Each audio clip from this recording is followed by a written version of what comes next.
Birinci qrupda daha belə bir sual var. Yazıb ki, qarşılıqlı sadə A və B natural ədədlər üçün əkub AB bərabərdir 126 və A plus B bərabərdir 23 olarsa, A kvadratı üstə gəlsin B kvadratı ifadəsinin qiymətini tapın.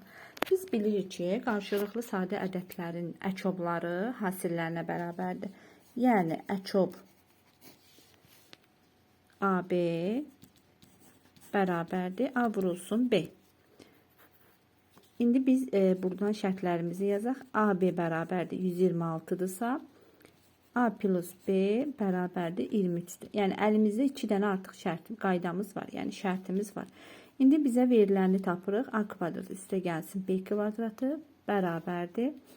A üstə gəlsin B-nin kvadratı. Yəni, bunu müxtəsər vurma düsturundan istifadə edirik. Çıxılsın 2AB-yə.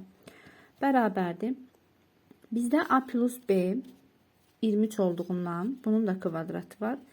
23'ün kvadratı çıxılsın 2 vuraq və AB'miz 126 olduğu üçün 2 vurulsun 126. Buradan 23'ün kvadratını tapaq. Uşaqlar 23 vuraq 23. 9, 6, 6, 4. 529. 529 çıxılsın. 2'ni də 126'ya vuranda 252. 529'dan da 252 çıxanda 277. Demək cavabımız 277 imiş.